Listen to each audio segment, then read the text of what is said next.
Everybody, Web3 fans, welcome back to another episode of the Smart NFT podcast. I'm Eugene Crypto MC. We continue to explore the Blast ecosystem, which has blasted recently.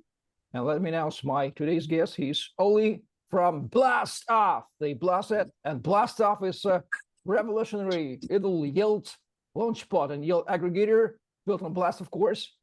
They introduced Native Yield IDOs concept. So IDO lovers from past, this is episode for you. You will understand how IDO works in 2024. So first of all, I want to thank Joseph from Tornado Blast, who made this episode possible. Joseph, you are a good guy. So Ollie, thanks for joining me. Let's start with your short, brief introduction, how you got into Web3 space, what excites you most of all in the space. Thank you, Eugene. Pleasure to be here. And yes, thanks on our side to Joseph at Tornado. We work quite closely with Tornado. Great project he's building, and just an all-round great guy. In terms of myself and Web3, I've been working in this space now for 6 or 7 years. I started out trading, as a lot of people did. The majority of people in Web3 began as either developers or traders. For me, it was trading. And not trading very well, if I'm honest. And that actually rooted off into building a crypto and trading educational platform with a group of friends and fellow traders, educating the wider world on trading, cryptocurrency terminology, simple and effective trading strategies.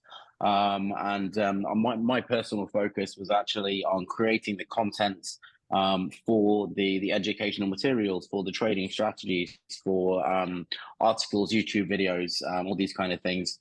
So that was my first real step into the Web3 space. From there, I actually moved into projects a year or two later, starting out in what was one of the first crypto automated index protocols within the Web3 space. And since then, I've worked across multiple sectors, DeFi, GameFi, gaming guilds, play to earn, launchpads, infrastructure, institutional investing. I've been on quite a journey, quite a varied journey across crypto, and this is actually now the fourth launchpad that I've worked with at BlastOff. So yeah, that's a little bit about my journey in Web3. Well, good story. So because Blast is what unites us everywhere for now, just before they mainnet launch. So I want to get your thoughts on Blast Layer 2. Why this Layer 2 is good or bad, or controversial or not. Obviously, I discussed a lot of material, so a lot of pros and cons. So give us your thoughts. Why these guys have chosen Blast? Well, I mean, Blast, there was a lot of mystery around Blast at the beginning. For quite a long time, there was very little information out there. All we knew was, it was going to be this new network offering huge amounts of value through this never before seen native yield functionality. What we did know, of course, was it had incredibly strong backing and some huge names behind it. I mean, just take Pac-Man, for example, got an incredible track record, just looking at what he did with Blur. What's happening on Blast right now is absolutely phenomenal. I've never seen so much hype and so much growth within a network before mainnet has launched. We're heading towards 2 billion TVL locked, and we're not even at mainnet yet.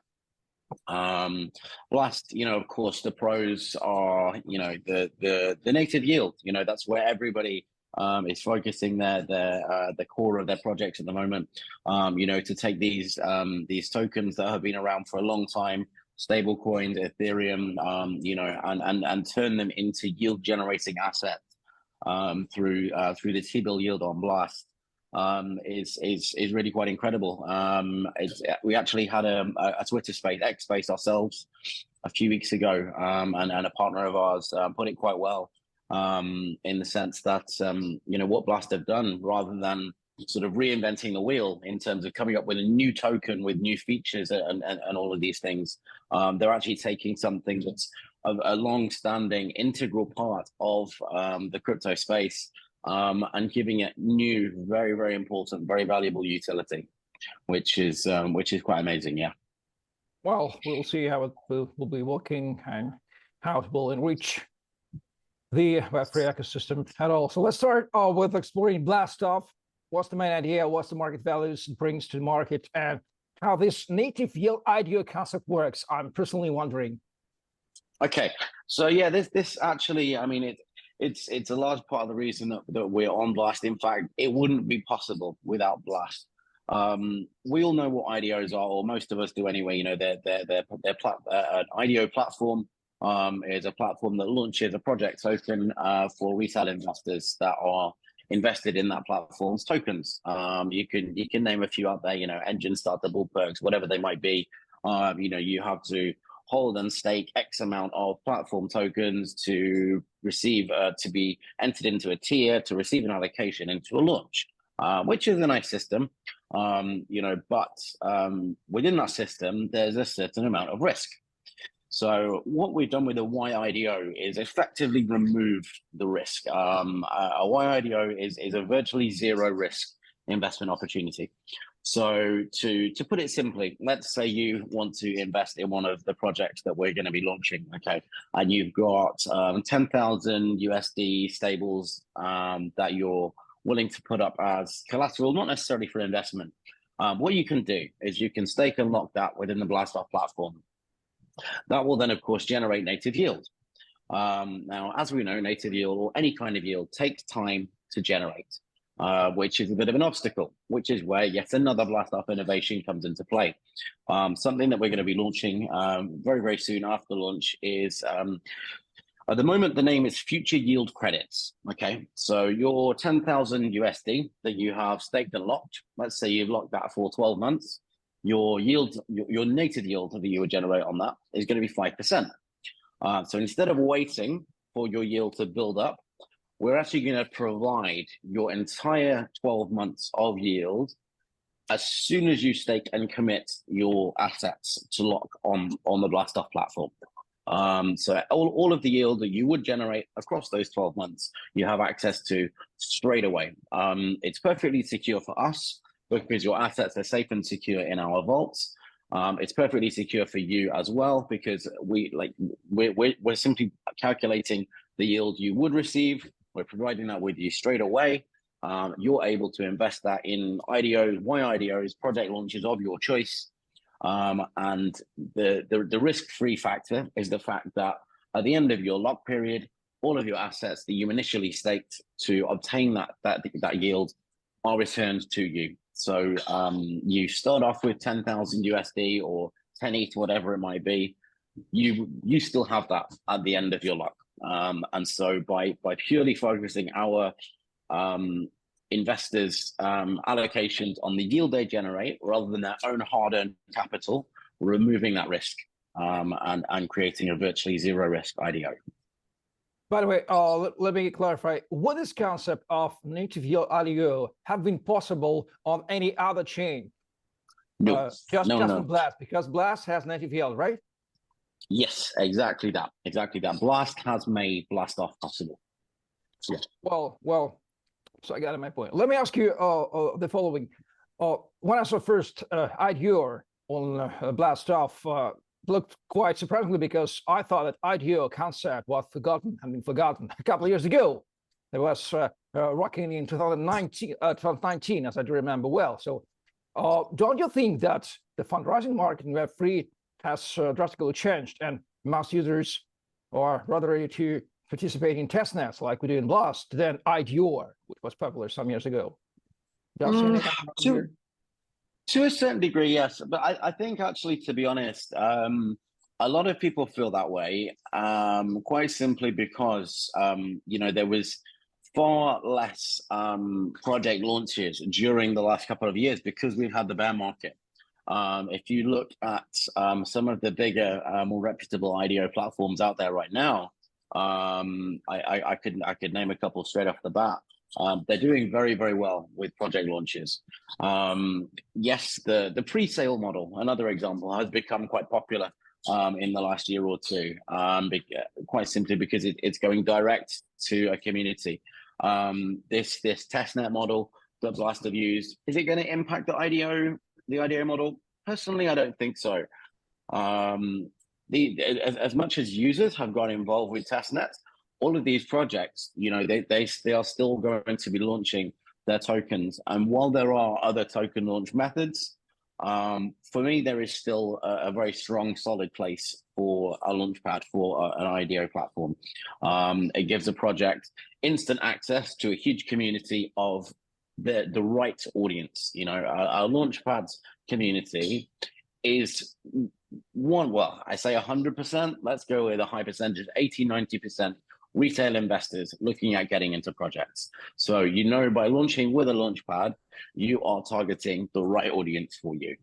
So for me at the moment, launchpads have still got a very strong position in the market. In terms of launching ourselves, we're going to be hosting part of our own launch on our platform, and we're actually using another launchpad to go alongside that, one of the biggest in the space at the moment. They've launched 14 or 15 projects in the last 3 months, very, very, very successfully. So yes, there's still a very, very solid position for launchpads for me. I got you.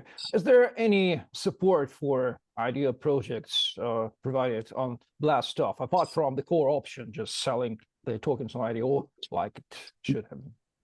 Yeah, absolutely. And actually, the model that we're going to go with, it's not just simply a token launch platform, token sale platform. As much as we would love to, and we could launch every single project in the Blast ecosystem, just smash them out one by one by one by one. That's not how we want to operate. We're going to be a launchpad, but almost sort of an incubator / accelerator style launchpad. So we're going for a quality over quantity focus, and not just quality projects, but providing quality time, quality services to these projects. So the specific number per month we're going to focus on launching has not been decided yet, but it's not going to be ridiculously high, because we want to work very, very closely with the projects that we're going to be launching, and assist them in terms of infrastructure, marketing support, growth, networking, and help put them in the strongest possible position for a successful launch and a successful future.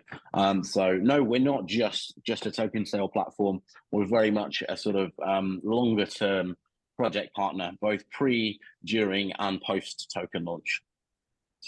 Well, is there anything before we'll switch to the second product of BlastOff Yield Aggregator? Is there anything we should know about Native Yield IDO Launchpad in addition, finally? Yeah, I guess so. So obviously I mentioned during that the future yield credits that we're going to be providing. So you lock up your 10K of stable coins, you receive all of your yield straight away in these future yield credits. That's set up in a kind of self-repaying mechanism. So you would effectively have kind of a debt to us, but that debt is automatically repaid with your yield. Now we've had some projects ask, how does that work on the project side? Because of course you're investing not with stable coins and not with ETH, you're investing with these future yield credits, whether it be stables or ETH. Now these tokens at the moment, again, working title FY ETH, future yield ETH, or FY USD, future yield USD. These will actually be tradable assets on exchanges. So projects that when they receive their investment from their IDO, they can, whatever percentage has been invested in these future yield credits, future yield tokens, they can immediately go and sell those on exchanges in exchange for the replicable assets, whether it be ETH, whether it be USD. So there's no sort of waiting around for yield to generate to convert these assets into their original form. They can just simply be traded on exchanges straight away to provide projects that we launch with the capital raised immediately. Well, this has been the first part of our podcast, a short review about of Yield Launchpad, and the second product of BlastOff is Yield Aggregator, YZone. What should we know about that? How it aims to work? Tell us everything we should know about that. Okay, there's a few things I can say here. The first part, let's imagine you're familiar with Yearn Finance, I assume. Yearn. Okay, Definitely. so let's imagine a simplified version of Yearn, where we focus more on risk aversion, provide a lesser amount of vaults, where the lower risk vaults focus on lending and borrowing and stable LP positions, and the higher risk vaults go into more diverse strategies, such as delta neutral positions and farming. Now, the YZone vaults, initially, we're going to be looking at sort of 3 different risk levels. You have your zero risk, such as native yield rebasing provided by Blast. Most likely, there'll be Blur staking, potentially Blast staking as well. In the middle, we have the low risk. So here we'll be looking at your sort of ETH blue chip projects that are moving to Blast, like Aave, MakerDAO, Uniswap, Yearn, etc. Their infrastructure will also generate yield opportunities. And we then have the mid to high risk vaults. And this will involve, new protocols, new projects that are coming out on Blast. These will likely have the highest yield potential, but of course, with the highest yield potential comes also the highest risk. Different types of investors or sort of are drawn to different risk strategies, hence having these different risk models available to cater for everybody's wants, needs, and tastes. Initially, the larger focus will be put towards the zero and low risk opportunities, because of course these are established methods of yield generation. And then as new projects and new protocols do come out on Blast and look to deploy yield strategies, hopefully, within YZone, then we'll be starting to build the mid to high risk side of the yield aggregator.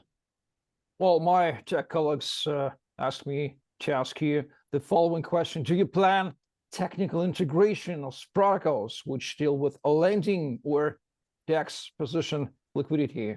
Is there anything to answer? Do we plan technical integration? Yeah, we do. Yeah, we've actually got a couple of integrations in the works at the moment with some very, very promising projects on Blast. There's one in particular that's actually going to enable, I think it's 4 or 5 different yield-bearing opportunities just through our integration with them. There's another one that we're actually exploring at the moment that could actually, if it's integrated correctly, turn the sort of 5% yield gen opportunity into potentially 15% through some technology they've developed. So yeah, on that front, short answer yes, but watch this space. Obviously, it's early days yet. We're just ironing out wrinkles and getting everything prepared. But yes, there will be plenty of integrations and plenty of yield optimization based around them.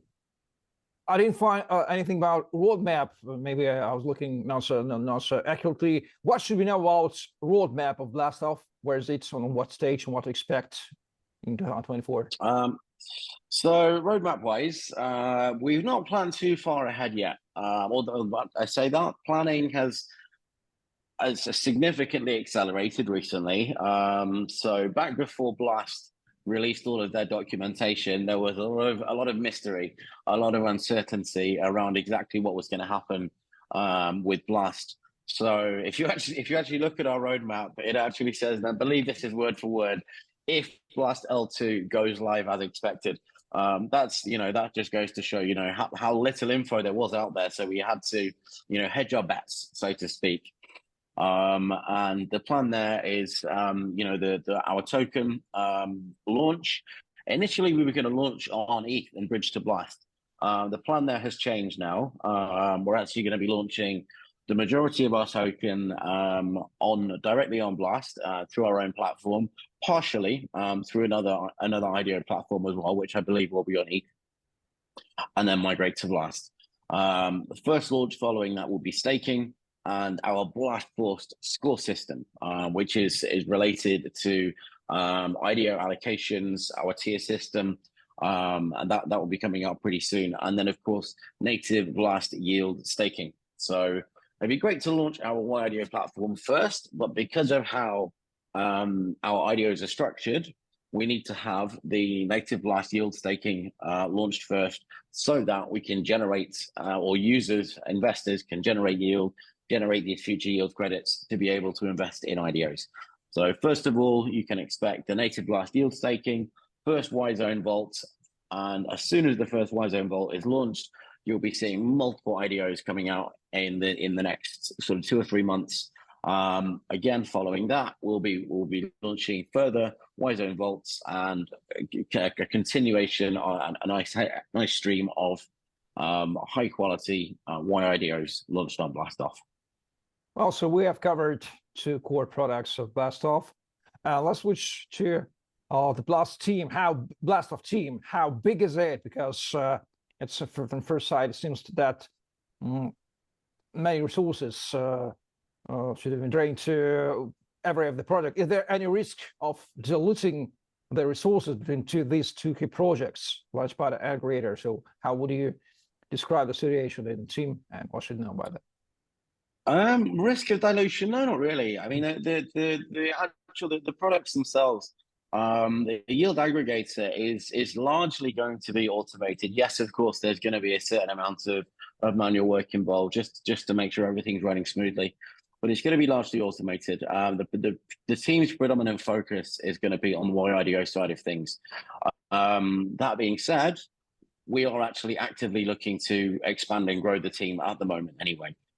So as the project develops and as YIDOs start coming in, as launches and milestones are reached on our roadmap, we will be making sure that we have, the right team and enough manpower in place to execute in every area perfectly, and ensure that we give all of our project launches all of the time, effort, and manpower that they need to be successful. Well, this is the perfect time for call to actions because every project needs resources. So you may make any announcement right here because some listeners maybe they are capable to help you. What resources exactly does BlastOff need? Personnel, money, people, humans, and so on and so forth, marketing managers, and so on and so forth, because everybody needs us. Maybe somebody may join and help you, and how to do that. In terms of resources, at the moment, not a huge amount. I mean, everything's going really well in terms of marketing. We've grown to a really good community size. I think across multiple platforms, we're somewhere between 200 and 300,000 now. We've actually completed our test nets. It's gone far better than we could have imagined. Open and closed 4 testnet staking vaults that have all been completely successful, and had some really good stats and really good feedback around that. Already begun to incubate our first project, which is a liquid staking protocol native to Blast. So in terms of resources, yeah, while we may be looking to expand the team very soon, at the moment where that's going to be, I'm not 100% sure yet, but anybody that has the skills to assist us and help us grow, that wants to reach out, feel free to do so. If you're the right fit for us, then maybe there's a conversation to be had. Well, this way I've announced that so everybody understands what to do further. Just because our podcast is about smart NFT and DAO develop is about smart NFT or NFT 2.0 or financial or programmable NFT, whatever we call them, I have to ask you about your general vision on the concept of, first of all, what are your thoughts on NFT at all, at the space where we just move, where is it moving right now in 2023 in February, and your thoughts on smart NFT or financial or programmable or Web NFT, whatever we call them, if you're familiar with the concept. So give us your general vision on all this stuff. Yeah, absolutely. I mean, I've got a couple of answers here. I mean, in terms of Blast and BlastOff, we're looking forward to NFTs using treasuries in a smart way to create more revenue for the project. If and when that happens, using potential profits from these to either grow the floor or to buy back and burn NFTs. In terms of NFTs as a whole, moving sort of not connected to BlastOff, I'm personally quite excited about some things that I'm seeing. There's an awful lot going on in the NFT space based around bringing real world assets on chain. So there's a project that I'm quite familiar with. I was actually an advisor to a little while back. That of course we're all aware of. tokenizing real estate, tokenizing fine art, all of these kind of things. There's a project that's it's been made possible due to Layer 0, the omni-chain interoperability protocol. It's a project, I won't name names, but it's a project that actually tokenizes real-world gaming assets. So, for example, take something like Counter-Strike, the Web2 game. There's actually gaming assets in their skins that are worth $50,000, $100,000, $200,000. And at the moment, they're in a very closed market. And what's being made possible now through ONFTs and OFTs through Layer 0 is actually tokenizing these assets, bringing them on chain, and opening them up to a whole new world of finance, money, investors, speculators, and bringing what's a multi-billion-dollar market potentially on chain. So for NFTs, for myself, I'm personally quite optimistic about what's happening in the NFT space at the moment. There's an awful lot going on, and there's an awful lot more to come, I think. Well, so I think we have covered very briefly and clearly about BlastOff and its core products. So thank you for the detailed explanation. Is there anything, finally, Ollie, you would like to add in the end of our conversation? What should we maybe missed before? Just on the obviously we talked about the YZone, the yield aggregator. I gave a sort of a bit of a simplified version of that. I'll just go through just very quickly for those that are very interested in that side of the platform. YZone is going to be focused around 5 key points, and it's all to do with simplification, risk reduction, all these kind of things. So YZone, first of all, effortless yield optimization. So YZone simplifies the yield optimization process, reducing the need for users to spend time researching and managing individual protocols and yield gen opportunities. Secondly, we've got a heavy focus on enhanced yield generation. The YZone protocol has an intelligent selection process, selecting protocols that ensures users consistently earn highest possible yield. Okay, maximizing returns, capital efficiency is one of the core focuses of the Blast network itself, and it's no different for YZone. In addition to that, we have a focus on risk reduction. There is a careful evaluation process, checking on the security and reputation of every protocol that we aggregate through, therefore minimizing risk to exposure of scams or unreliable platforms. Fourth, and this one comes naturally, diversified yield portfolio. So YZone's aggregation system, of course, aggregates through multiple protocols, which automatically allows users to diversify yield gen strategies, and diversification, of course, in itself reduces risk. Finally, this will be revealed at launch of YZone. We're going to be providing users with transparent yield tracking, which includes a clear and transparent overview of your yield performance, allowing you to track earnings and make far more informed investment decisions moving forward. So they are the 5 key points that YZone is built around. And I think that's pretty much it. I think that covers everything, really. Yeah, definitely fantastic. Now we've learned a lot about BlastOff, its core products. Thank you very much, Ollie, for diving us in and our viewers. We continue to explore the Blast ecosystem. This has been an episode with Ollie from BlastOff. Thank you again, Joseph from Tornado Blast Bot. So needless to say that you may find all the links in the description. So explore the Blast ecosystem. Stay tuned. We will deliver you next episodes with a great Blast layer 2 build products on this quite controversial bots Blast ecosystem. So we'll love it. Thank you very much.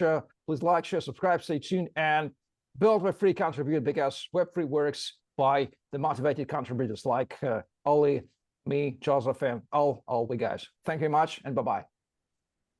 Thank you very much, Eugene and Envelope team. Thank you. Bye-bye. Blockchain. B-L-O-C-K chain. Digital money, smart contracts, NFT, IDO, decentralization, transparency. So many opportunities, but so many challenges. Some financial manipulators, by their actions, confuse blockchain solutions and block their development. The idea that the blockchain should bring copyright and royalties protection to the next level is quite old, but the realizations of these ideas are not perfect at all.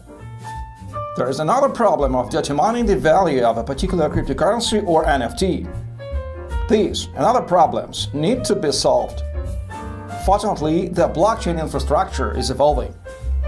My name is E, Mr. E, and I represent the Envelope project. Many things have already been invented in the blockchain today. Tokens, smart contracts, platforms for creating your own coins, NFTs, exchanges for buying, selling, and exchanging all these blockchain resources. Envelope is another step in the development of crypto technologies. The protocol that works with NFT and cryptocurrencies. The idea is simple but disruptive. Let's assume you have an NFT, Bitcoin and Ethereum. Using the Envelope protocol, you can wrap the original NFT accompanied with several tokens. Technically, you get a similar NFT, but what is the breakthrough here? Once wrapped, the token has a number of additional features that were not available before. The minimal cost appears. It is provided with coins wrapped together with NFT. An asset wrapped with Envelope has a number of properties that allow the original author to receive royalties from the resale of that asset. Various rules can be applied to the wrapped token. For example, a lock period for unwrapping. It secures the asset till the determined moment or safeguards it from speculation during the hype period. At the same time, wrapped tokens can be transferred and traded. These are just some of the scenarios for using Envelope. NFTs become more popular, and the tools provided by Envelope expand the opportunities of NFTs utilization. Wide application possibilities are achieved due to the fact that, in addition to the protocol, the project includes a number of subsystems. The protocol provides functions wrapping and unwrapping. Oracle Mechanics provides asset valuation using analytical algorithms. Index provides a summary assessment of several NFT assets with the common criteria. The project has its own token, which connects all elements of the system. Altogether, this is Envelope, a tool in the blockchain world for building modern and secure systems in various fields. Find more info about the project on the website. Envelope. Make your NFT valuable. Just practical, no hype.